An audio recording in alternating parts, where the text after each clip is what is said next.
Bienvenidos nuevamente a otro episodio más de Conoce a tu candidato. Hoy nos encontramos con Sonia del Río, quien también se está lanzando por el Distrito 10 al Congreso. Cuéntanos, Sonia, ¿quién es Sonia del Río y por qué te estás lanzando? Bueno, primero agradecerles por esta linda invitación. Los libertarios tienen un espacio importante en mi corazón. Contarles que la cercanía que yo tengo con los libertarios es porque hace 5 años atrás, cuando nosotros nos empezaron a quemar nuestros liceos, los primeros que salieron a apoyarnos, los primeros que nos dieron un espacio en radio, los primeros que quisieron en el fondo escucharnos lo que estaba pasando, fueron los libertarios. Así que yo tengo ahí un cariño especial con ustedes, chiquillas, así que muchas gracias por la invitación. ¿Quién es Sonia del Río? A ver, Sonia del Río es, primero que nada, una mamá de la educación pública, que, como ya lo dije, hace 5 años empezó a vivir en carne propia la violencia y el adoctrinamiento en los establecimientos educativos de sus hijos, y que eso la hizo dar un paso al frente con respecto a la lucha de la educación real, de la educación de calidad. Profesionalmente soy técnico jurídico. Y lo que me gusta es el activismo. Soy activista por los derechos de los padres y de los hijos. Es muy interesante lo que nos comentas, porque esto nos da a entender que Sonia tiene un conocimiento legal que puede ayudarla mucho en lo que sería la redacción de proyectos que quisiera lanzar en un futuro cuando empiece su carrera política ya de lleno ejerciendo. ¿Hay algún proyecto que tenga, por ejemplo, para evitar el tema del adoctrinamiento que se ha visto tan marcado en las escuelas, sobre todo en los secundarios y en los primarios?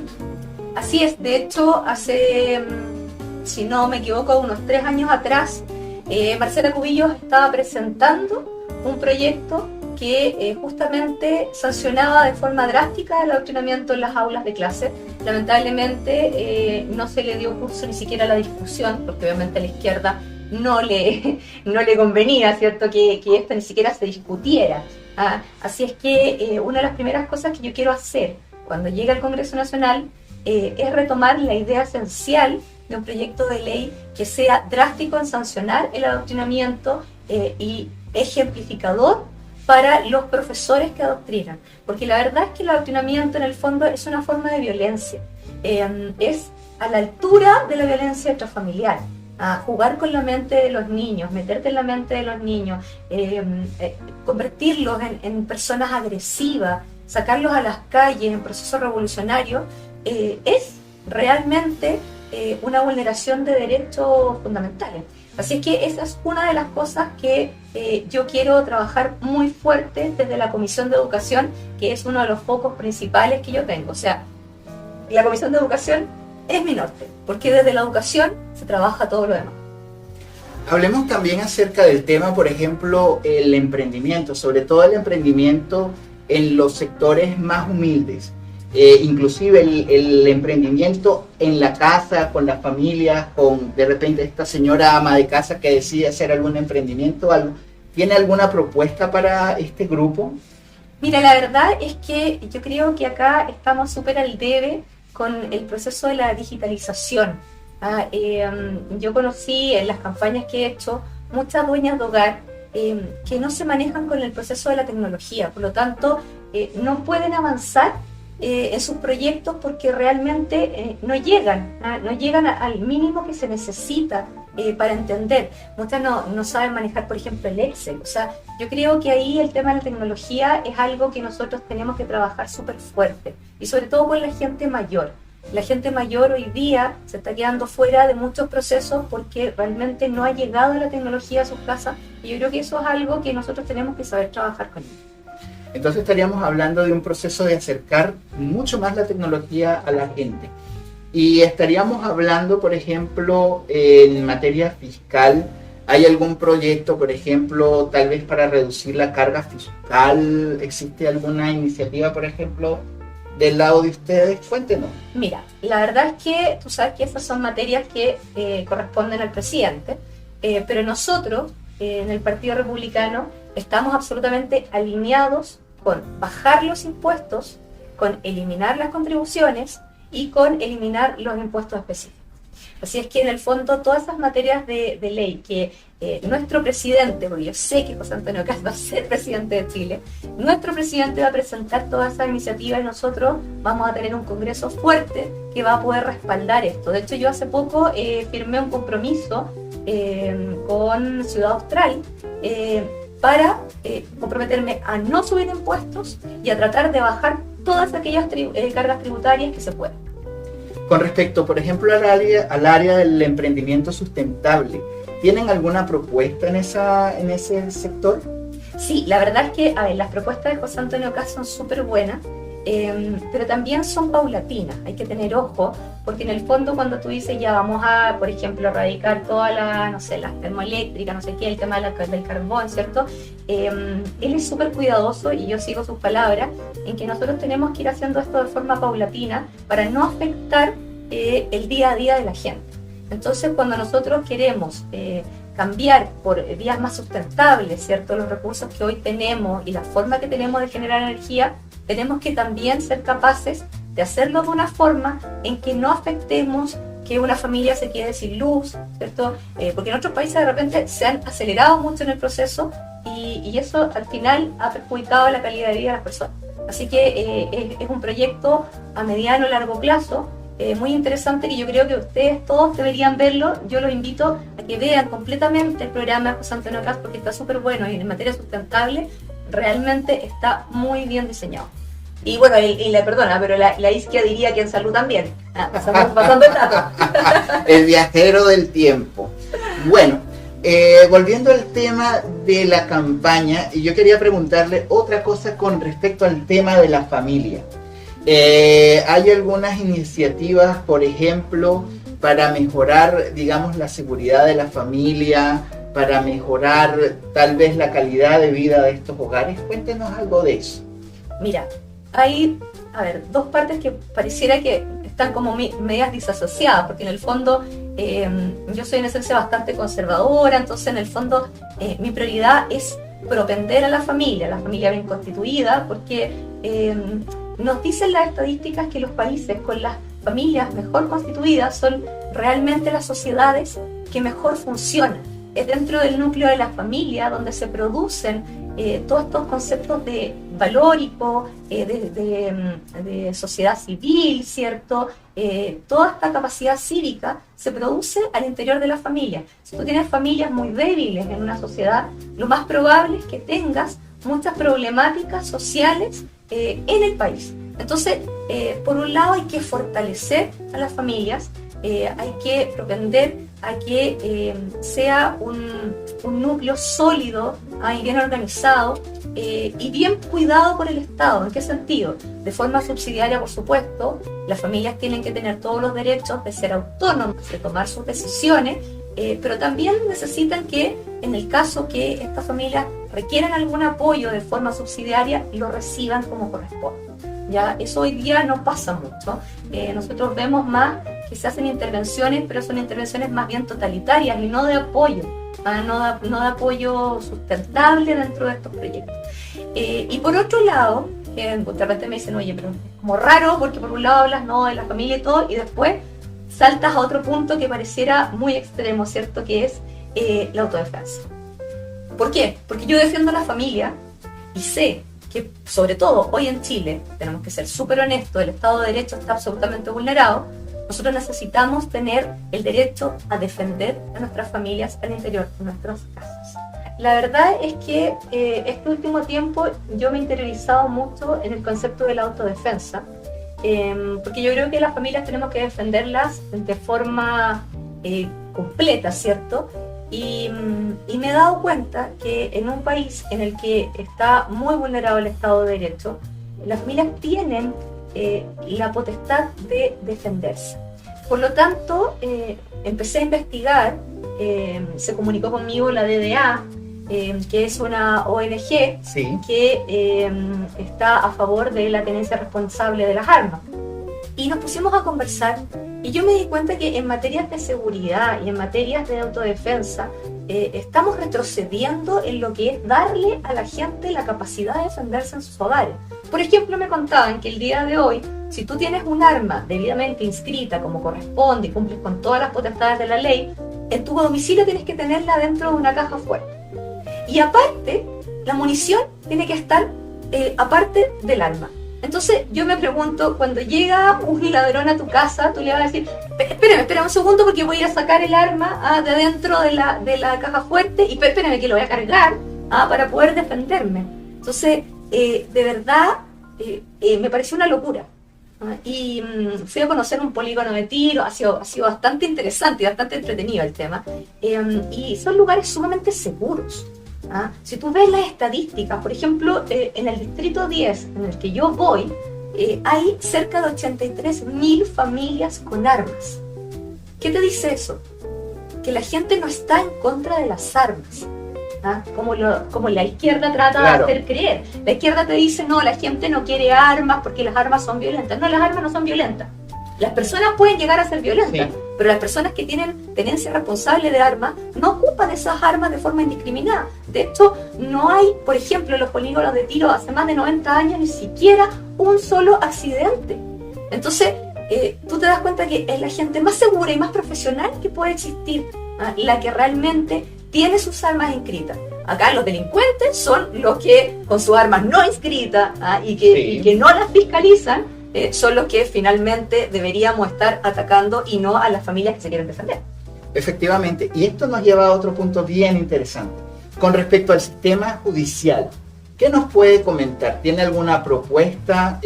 A lo mejor inclusive hasta de momento el Partido Republicano ha comentado algo acerca de, por ejemplo, reformar el Poder Judicial o, por ejemplo, evitar estos delincuentes que tienen 30 o 40 detenciones y están en la calle siendo un peligro para la sociedad.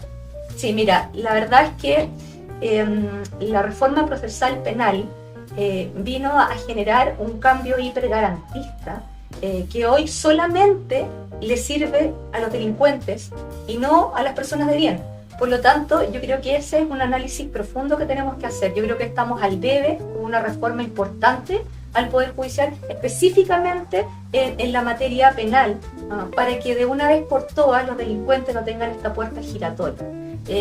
José Antonio ha dicho en varias ocasiones que a él le parece que aparte los presos tienen que retribuir a la sociedad. Y eso es bastante importante, porque la verdad es que hoy los presos realmente solamente, y aunque suene muy feo, son un gasto fiscal que realmente no retribuye, porque aparte que no hay procesos de reinserción reales en las cárceles. Por lo tanto, la persona, de hecho a mí la otra vez estaba en Recoleta haciendo campaña, en la campaña anterior, y una persona me contaba que él había estado detenido y que hoy estaba tratando de salir adelante, pero realmente en la cárcel no le habían dado ninguna herramienta como para lograr una reinserción en la sociedad. Entonces, el tema es, claro, meter a la gente presa, pero también lograr que esa gente después pueda reivindicarse y pueda ser, en el fondo, un miembro más de la sociedad en algún momento, como pasa en Suiza, por ejemplo, que los programas de capacitación son buenísimos. Así que yo creo que también es otra cosa de las muchas de las que estamos al día de hoy y que también tenemos que hincar el diente. Efectivamente. Sonia, cuéntanos, si tuvieras la posibilidad de dirigirte con cada persona que nos está viendo a través de esa cámara, ¿qué le dirías y qué razones les darías para que votaran por ti? Bueno, primero que todo decirles que si usted vive en Ñuñoa, en Santiago, en Providencia, en Macul, en San Joaquín o La Granja, yo soy su diputada. ¿Y por qué? Porque me voy a preocupar de usted y de su familia, de sus hijos, de que no los adoctrinen en los establecimientos educativos, de que la violencia no se tome sus hogares, de que realmente se defiendan sus derechos a vivir en paz. ¿Por qué lo voy a hacer? No porque yo lo diga, porque yo viví la violencia, porque yo soy mamá y porque soy igual que ustedes, porque ando en micro, porque ando en metro, porque soy mamá de la educación pública.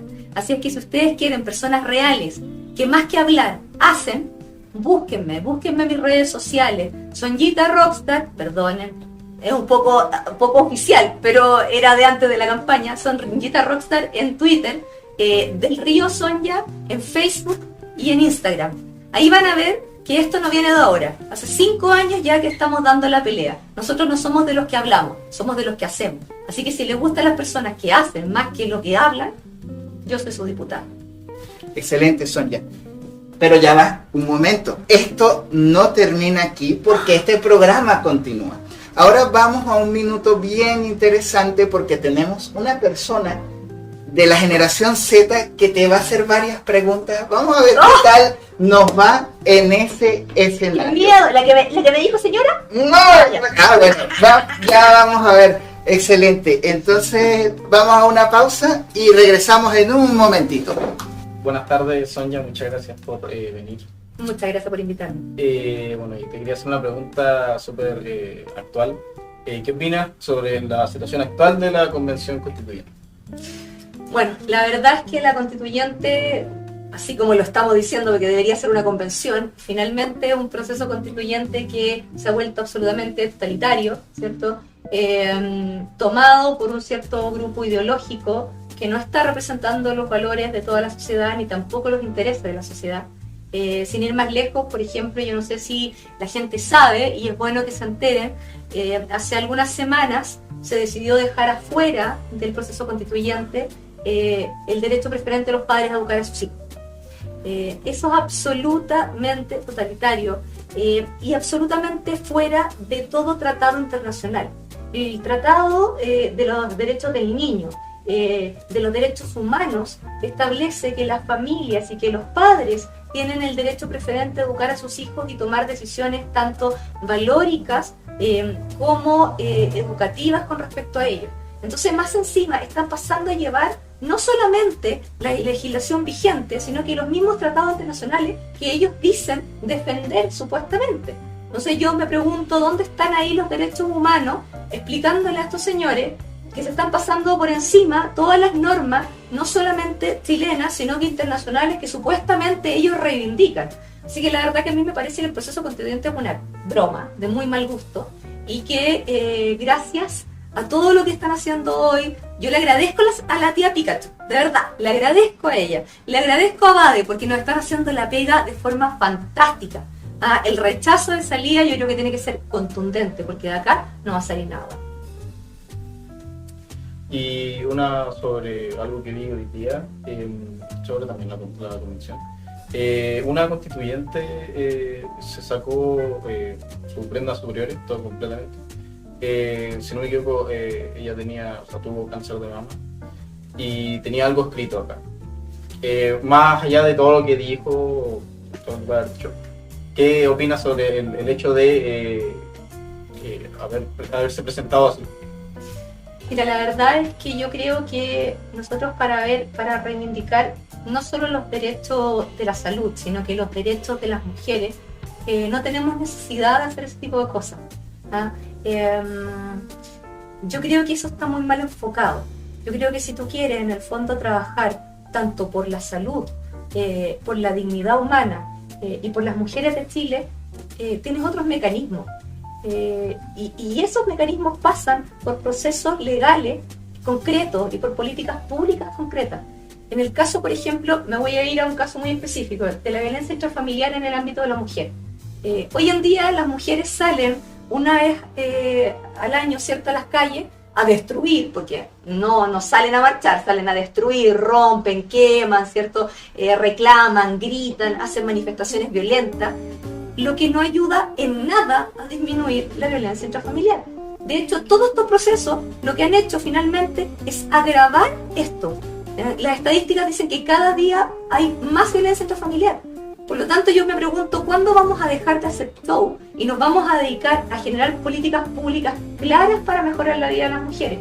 Por ejemplo, el grillete telemático. Se han demorado un montón en aprobar un grillete telemático para los imputados por delitos contra las mujeres. Entonces, la verdad es que hay mucha pega que hacer, pega que es de verdad, que la gente que realmente lo vive, lo entiende. Nosotros necesitamos capacitar a los organismos que están encargados de generar y de conciliar las denuncias. Necesitamos trabajar, por ejemplo, en una ruta de la violencia para darnos cuenta en qué punto y cuáles son los factores que afectan a que las mujeres sean violentadas en Chile. Tenemos acá las drogas y el alcohol, que son dos aliciantes súper fuertes en el proceso, y nadie está hablando de eso. Entonces, al final, yo creo que una mujer que sale y muestra su cuerpo, finalmente no está cambiando nada en el proceso, porque realmente no estamos haciendo un estudio serio de qué es lo que lleva a la violencia. Así que yo creo que más que show, eso no va a llegar a nada concreto. Lamentablemente le hacemos un flaco favor a las mujeres de Chile. Toda la razón. Y voy a volver a una pregunta que se hizo anteriormente, para ser más específico, el porte de armas. ¿Qué opinas tú sobre el porte de armas?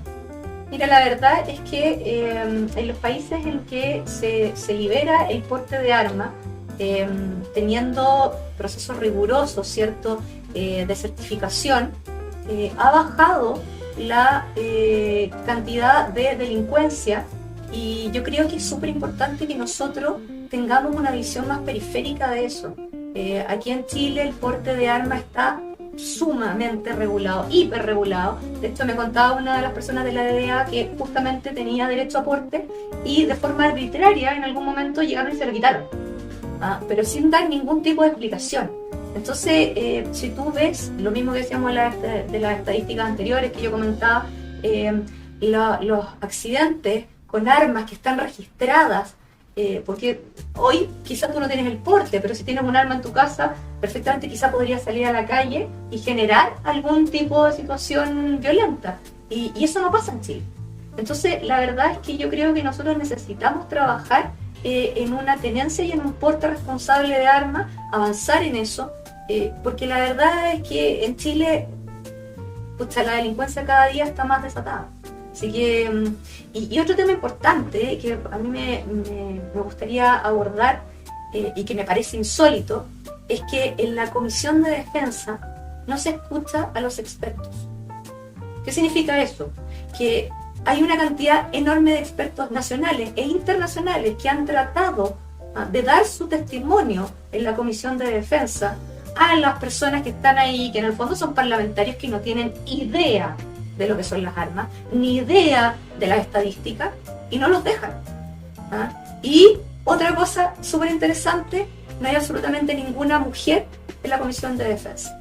Y yo creo que sería muy bueno que una mujer entrara a la Comisión de Defensa, porque la verdad es que yo creo que es mucho más difícil que el día de mañana a mí, y lo voy a decir con todas sus letras, me roben y me violen, si es que yo tengo mi arma inscrita, sé usarla, y sé trabajar con eso.